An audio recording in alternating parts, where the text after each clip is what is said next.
So I've had the iPhone 16 Pro Max since launch, and I've had the S24 Ultra since launch, and we're getting some crazy good deals here. We just had some for Cyber Monday, Black Friday on the S24 Ultra, and the iPhone 16 Pro Max kind of staying at its retail price. Let's find out which has had the best features. Now we're going to talk about purely features here for both of them.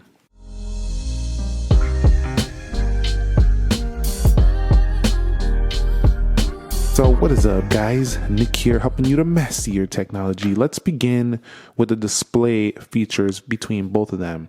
So both of them feature 6-point-something inch displays. This one's going to be 6.8, so it's close to 6.9, but not quite. This one is 6.9. However, it's not really going to feel too much different because of the shape of the S24 Ultra. The S24 Ultra kind of looks taller. So the difference comes in the way of the bezels. So don't see that spec sheet and think, oh, the 16 Pro Max is so much bigger. It doesn't really even feel that way, honestly, when you're using it. The S24 Ultra actually feels like a bigger display due to the height of it, but the iPhone 16 Pro Max, technically from a width perspective, due to these reduced bezels, do feel that way. However, in the area of display features, if we go over here into settings, scroll down into display, in the Samsung settings, we have tons of display options. You can actually turn off the motion smoothness. You can do that as well on the iPhone. We'll show that in a minute. But you have the ability to tweak this between a natural and vivid mode. And then in here, you can actually change the white balance of the display. So it's a little bit more advanced in its display features there. And you can see RGB changes as well as more vivid. Now with the Samsung's anti-reflective properties, when we do put it in the more vivid mode, it definitely doesn't look quite as good to me as it used to look on maybe the S23 or S22 Ultra. So I kind of leave it more in a middle section here. So if I go back to display, I kind of leave it in the middle section of vivid. So it kind of just looks pretty well there, pretty good right there. You can also tweak these things around if you'd like as well. Now there's also different screen resolution changes as well in here. In addition to that, you can change full screen apps. You can turn on the camera cutout or hide it if you want. However, if you do hide the camera cutout, it does reduce display size, so that's something to keep in mind. Also, you have edge panels, accidental touch protection, touch sensitivity, and then there's more. So you have vision enhancements, where you can change things like reduce animations. You can also do that over here, or color filters. So there's a lot you can do in that area, and it just goes on and on. So I would say pretty nice features, and both do have always-on displays with some feature sets you can use with both. So S24 Ultra, really nice in the area of display, but it also takes really good advantage of its display with the ability to have different pop view windows, or you can have different app pairs or split screens. So very nice. You can also click these apps right here and drag in an application that you want to drag. Now, when you go ahead and bring this app in, you'll see right here, let me go ahead and make this smaller. Let me bring that news back in here.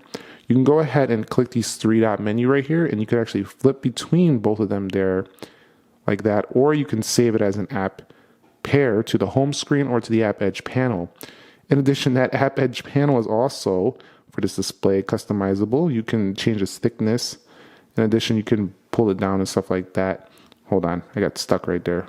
Let me grab this edge right here, so you can pull that up and down. So yeah, a lot you can do with the display right here. And of course, you're going to have an always-on display. I don't have it enabled right now, but different lock screen features as well on this panel. So the S24 Ultra, very advanced in its display settings. Now for the iPhone, if we go over here into settings, you'll see how are the display features here. So we have different text sizes, bold, fonts, that's cool and all, true tone, night shift. Always on display is quite nice. It's a little bit more of a simpler layout, and then you have different default sizes. In addition, on iOS over here on the home screens, you can go over here to edit and you can customize the home screen right here, the display settings. You can change different icon sizes right there. Now we'll talk a little bit more about that for the Samsung in a minute here, but pretty cool that you can do these things now. You couldn't customize like this before. However, Apple has not really taken advantage of this larger display. We cannot do split screen or anything like that. So we're kind of still in the single tasking mode here most of the time. So not really a fan of that. I feel like it's a waste of space on this phone. But if you want to dig around a little bit more in display settings, there's some here within accessibility. If we go to display text size, there's a lot you can do here. And I do think Apple has a really nice suite of accessibility options on here, different color filters, just like you see on the Samsung, the ability to reduce white point. You can also do that over here. And you also do have reduced transparency, increased contrast, and more. So there's quite a bit you can do with this display. However, I do think the Samsung's a little bit more advanced in what it can do on a display. So definitely I would say from the display section, display features, the Samsung, as you've seen throughout that explanation, that the Samsung does have the better display options. Now, if you go on the Samsung here on the home screen, you also see right here, if I go to themes and stuff like that, you can theme it out, but we also have those same ability to kind of like change the color palette and stuff like that. And of course, here on the home screen settings of display, if we go right here, you can actually make these icons larger by making them a little bit less spread out. And also, of course, within the Play Store, the customization of the panel is going to get massively improved if you download a third-party launcher. So I would say that the Samsung display features are more advanced than the iPhone, definitely. However, the iPhone does have a good, nice amount for being, a more simple phone here. So I do like the iPhone as well. And there's one cherry on top, though, for the Samsung, and that's ability to auto-rotate into landscape. Now, the last time we were able to auto-rotate in the landscape on the iPhone was back in the Plus days. So this phone is pretty lame that it can't do that. So that's just a cherry on top right there, giving you more of a tablet-like experience here on the Samsung when it's already kind of like a tablet size. Although I would still like to see a larger phone. This phone is large already, but I like to see like 7.2. I'm not even kidding with you. That would be pretty awesome. Let's move on to the Galaxy AI versus the Apple Intelligence. So if we scroll down here, you'll see within the Galaxy AI features, we've had these for a while. We have things like Call Assist to get things started off here, which will allow you to you'll get translations during the calls. It's all processed on device, so that's pretty nice. We have Chat Assist as well, which is going to help you translate chats and stuff like that. There's different grammar suggestions and stuff of that sort. So it's been here for a while. I mean, some of these features are on 18.1. iOS 18.2 is actually going to bring some ChatGPT integration, which is going to be pretty nice. Some people don't really care about that, but it's coming. We have different interpreter settings here, so you can kind of like use your phone to interpret a different language. That's pretty cool. For this device over here, Note Assist, so you can get some summaries. You can like summarize the notes, transcribe them. You can auto generate these notes as well. So this is pretty advanced stuff here, I would say. One of the ones I used a lot was the Browsing Assist to summarize and translate things within browser. So that's pretty neat as well. Drawing Assist, if you're using the S Pen, you can draw things and the AI will kind of like bring out a picture, like generate an image just based on a quick sketch that you made. So sketch to image. So we go over here, pull the S Pen out. You'll see it's built in right in there, sketch to image. So a pretty cool little feature if you want to generate some images. It's fun to play with. It's just fun. Photo ambient wallpaper and more with the health. Now you can process the device on data on device only, which is a feature you're going to want to use quite a bit. Now, the Galaxy also does have the ability to use ChatGPT, Gemini, those things. You can actually make the Gemini your main feature right here. And you also have Circle to Search here as well. And they have Google Lens as well. So that whole take a picture and the AI kind of sees what it is. The iPhone does that too, but Google's been doing that. So nothing new. But I made Gemini my main Chat Assist. And you can also use Copilot on here as well. So all the chat bots are going to be available and it has plenty of power to support that. Even some older phones can handle that stuff. That's why a lot of people are like, why didn't they just put AI on most of these? So you got plenty of chat bots available for usage there, which is like on most phones. Over here for the iPhone, though, if we go over here into Apple Intelligence up here, you're going to have a newer iPhone 16 Pro Max Plus, or 16 to get these. But you get the new Siri over here, which is nice. It has some new features, better context. You also do have, if we go over here into notes, let me open up notes. So you have some rewrite tools in here as well. You'll have different proofreading tools, rewrite tools. You can actually change this out to a friendlier version. So recently got a new iPhone and it's a beast. It's huge and gorgeous and I'm having a blast using it. You can also go back to the original and then you could do more rewrite here. Concise, professional, and friendly. So the rewrite tools are pretty Awesome. If we go over here back to Apple Intelligence, you're going to have more different uses with apps and app clips and stuff of that sort. But the rewrite tools are the main thing here in the new Siri. We're also going to have the AI help with the ChatGPT in 18.2. But for now, I've been using ChatGPT just like this. Also, Google just recently released Gemini for the iPhone, so you can use Gemini on here as well. Now, finally on the iPhone, so it's really up to you if you want to use those chatbots instead. Also, you can, on this newer version, you can double tap this right here to type to Siri, which I think is a pretty neat feature for the iPhone. And of course, the Apple Intelligence tools will always be kind of like right there. And one of my favorite features, just like on the Samsung, is the summarize article feature. Let's say I'm reading an article related to this topic on some random website. You'll see I can get a summary of this right here very quickly, quick summary, so I don't have to read the whole thing. So that's another great option. Also, we're going to be able to generate images as well with an iMessage in the future here. Not available just yet, but we're going to have those improvements as well. So I'm only scratching the surface. There's tons of things you can do with AI on both of them. Generally speaking, though, I do think in terms of which has the best features, it's really going to be down to what you want to use. But both of them do have pretty similar type features, although I like the integration with Siri on here. I think it's a little bit more on device. The Samsung's kind of using Google stuff as well as its own stuff, so it's a little bit more kind of like with their apps here within the phone, how they have Samsung apps, Google apps. So it's a little bit mixed up with like Samsung stuff and Google stuff, but it still works very well together since it is an Android phone. The integration, though, it just seems like it's still in beta, still like processing. We're still waiting for more on the iPhone, and I didn't like how it took a while to come to the iPhone, but I feel like we're just still in the very, very early stages of this, revolution of AI. So either way you go here, you're doing really well. Although the next version, the S25 Ultra, is going to have even better support for this and One UI 7 coming to it. So it's going to be a little bit better integrated and a little bit nicer software. So if you really want the next step, you'll probably want to wait on that phone. But so far, I'd say they're pretty close here now. But I'm giving the Samsung the edge because it was ahead. Plus it has, that integration with Gemini where you can make it your main chat assistant and stuff like that. So I'm probably giving the edge slightly to Samsung right now, although I do like some of the rewrite tools and things that Apple is bringing as well. Which one has the best features when it comes to apps? And I gotta say, it's gonna be probably the iPhone. People definitely give you more effort with their app development on the iPhone. However, most of the core apps are equally as good on both. It's when you start digging around, you start looking around, you start using it a lot, you start to realize a lot of the apps on the iPhone are just more polished. And it's kind of annoying because you pay $1,000+ for the Samsung phone and you don't get as polished of apps as the iPhone. So I don't really like that.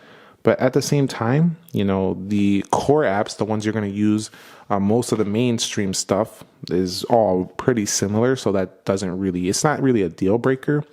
And you also have more customization apps on here. And I like how Samsung does give you their own Galaxy store with Galaxy themes. So you can kind of definitely get a little bit more extra with the Samsung versus with the iPhone or even a base Android phone that doesn't have Samsung software.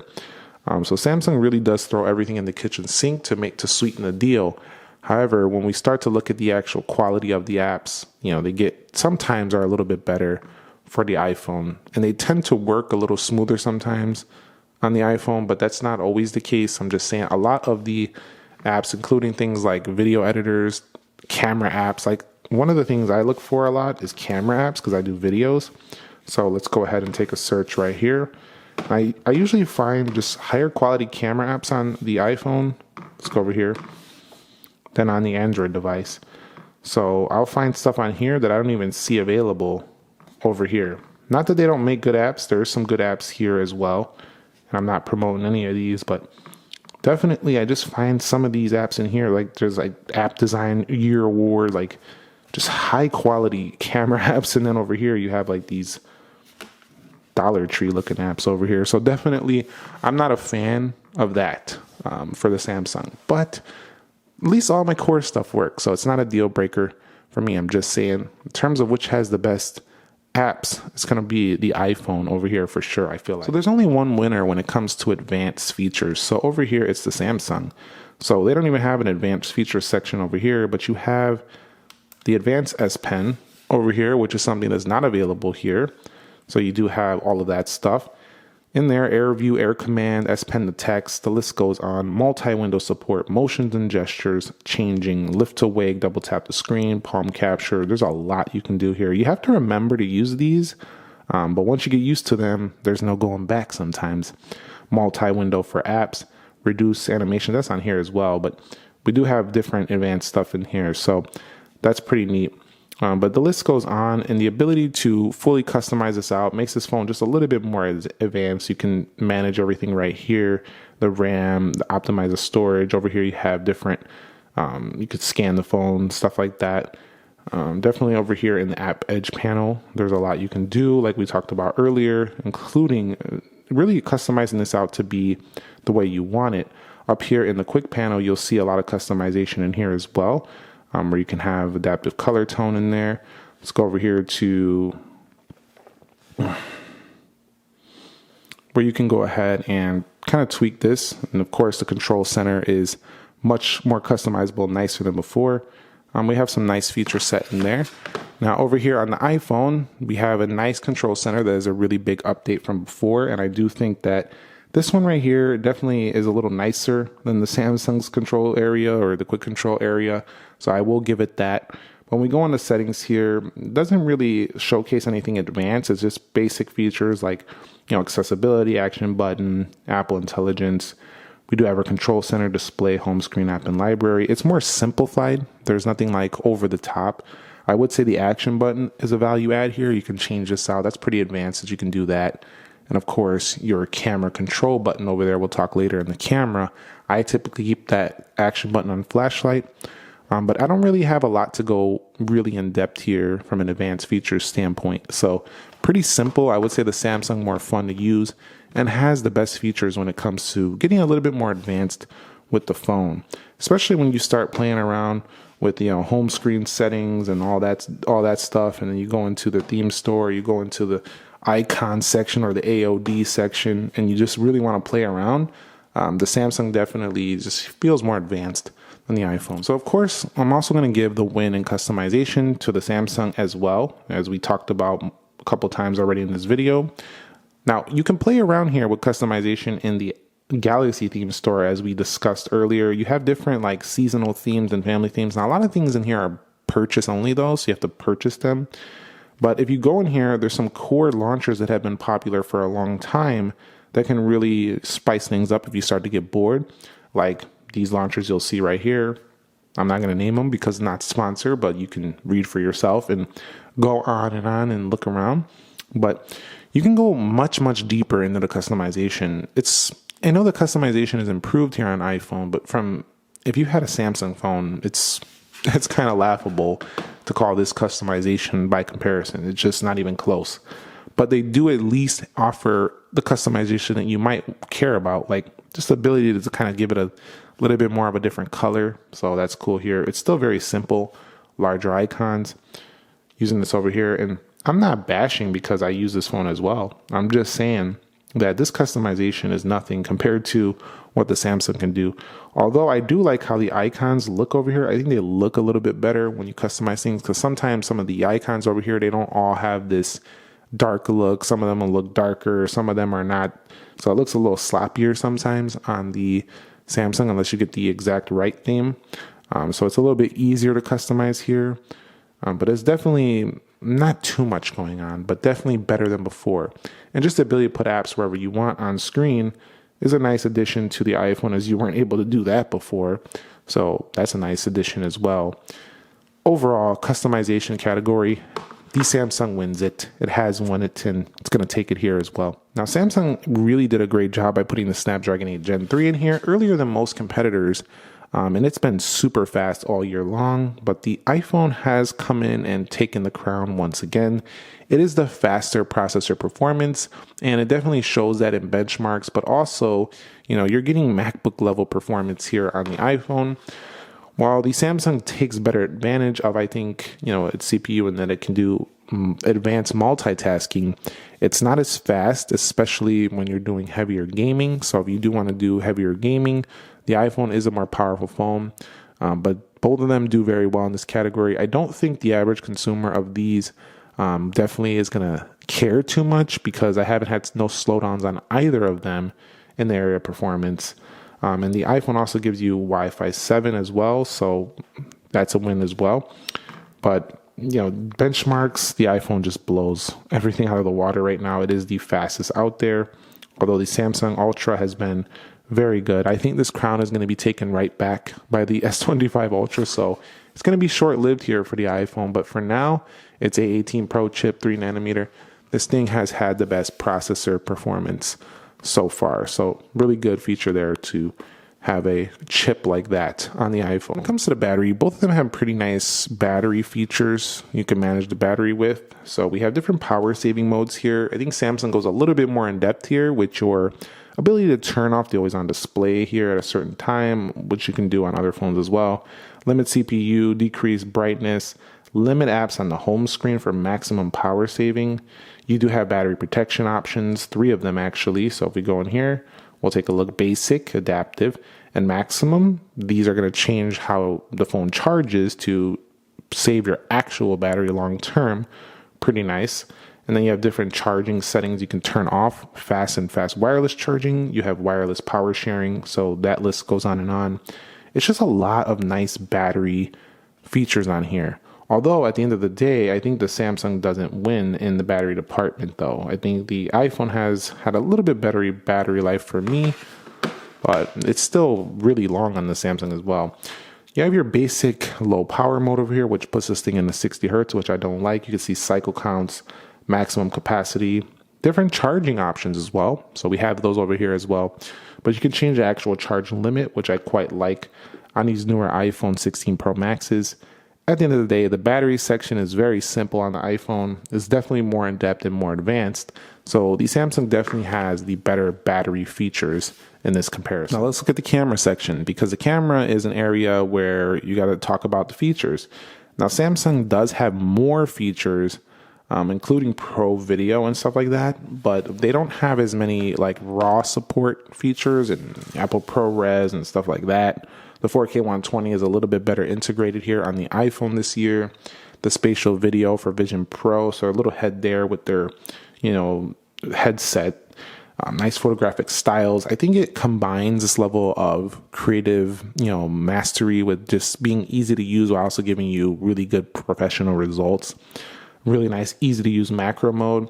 And then if we go over here in the camera, I would say that the camera gives you a ton to play around with here, including different formats, Pro RAW and resolution control. And then when you hook this up to the MacBook, you start, sending your videos and stuff over. This is just a better tool, hands down. It has the better camera setup, I feel like, than the Samsung. The Samsung is a really, really great tool with a lot of, abundance of features. But I can't call them the best because they don't produce the best results to me by comparison in video. I just feel like they're throwing everything in here, whereas Apple is focusing on mastering what they already have and giving you the best they can do. Not that Samsung isn't. Really great zoom. The features are great there as well. I'm not knocking them for that. They have amazing zoom, blowing away the iPhone. But the Pro Raw Res, all that stuff, all the 4K, the way the 4K 20 is enhanced right in the camera, you don't even have to, you have to go find it in the Pro mode. It's just easier. And then when you send it over to the Mac, it's so easy to edit by comparison. You got to use third-party software on Windows and stuff like that. You can use Samsung Studio, but that app doesn't work as well as DaVinci and stuff like that. I just find the iPhone to win this section in the camera. It just has the better, easier to use features. A couple of special features for the S24 Ultra versus the iPhone, and you're just going to decide which ones are more important to you. So the Samsung's value add is it throws on DeX. You can connect this one to any monitor and have yourself a full-blown computer in your pocket just by connecting via this USB-C port. Also, some wireless monitors will support this, but those are usually computer monitors and TVs that have, wireless support. So if you buy a cheap monitor that only does, the port, you got to connect the port, then it's not going to work. So that depends on if you already have that TV or that monitor, but that's still cool to have. And you also do have yourself the S Pen, which we talked about a little bit earlier, which is a value add. Now, the iPhone is going to give you something that this phone doesn't give you, the dynamic island, which we didn't talk about a lot. Now, a lot of people think it's just, oh, just set some timers. That's all it does. Now, actually, it does a lot more than that. It'll take phone calls.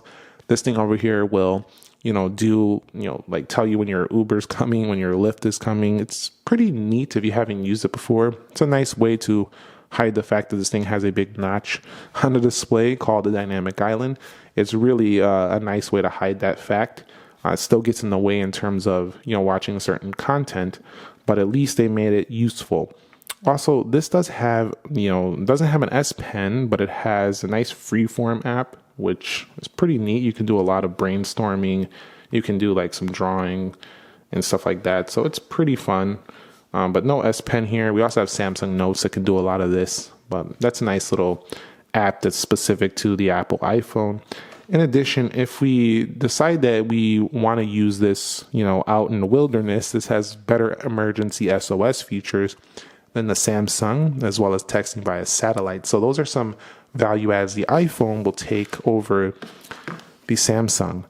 But the Samsung has pretty good 5G, and the iPhone has a newer, better modem, which is pretty strange. We don't usually see that. However, this is an eSIM only supported phone here in the United States, so definitely that's something some people won't like. If you are coming from a phone that has SIM card support, Samsung retains that, and I hope they retain that on the S25 Ultra. It's one of the best things about buying an Android flagship is that most of them still have SIM card trays.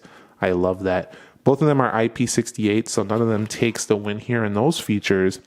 But I would say from a connectivity standpoint, the iPhone is slightly ahead due to its more modern, updated modem in there. And both of them have great ecosystem support, including Galaxy Watches, Apple Watches, Galaxy Buds, AirPods Pro, tablets, iPads, Galaxy Tabs, Galaxy Books, MacBooks. So they both have huge supportive ecosystems to go along with your phone. So that's not really a big deal, but Apple's is a little bit more all controlled by their stuff. So I think it's a little bit better with its ecosystem all feeling the same. But either way you go, you're still having a great option. This is the best ecosystem on Android. In conclusion, though, after all of this discussion about all these details and features on both, which one has the better overall features? And I'm going to say that the Samsung offers better features. It has the best features on a phone.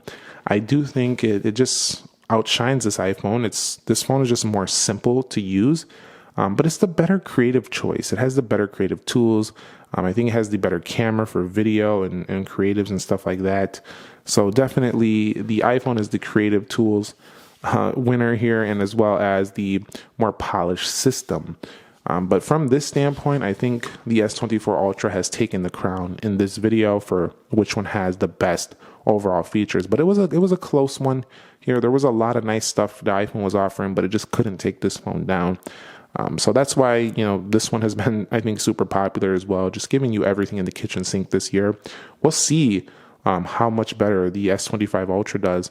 Sometimes Samsung has an off year, so hopefully that's not next year. But definitely I'm excited for it. I hope you are as well, because we're going to be covering it soon. If you have any questions, comments, concerns, drop them down below in the comment section. Thumbs up if you enjoyed the content, and I will catch you all in the next episode. Nick here. Be sure to be well, and peace.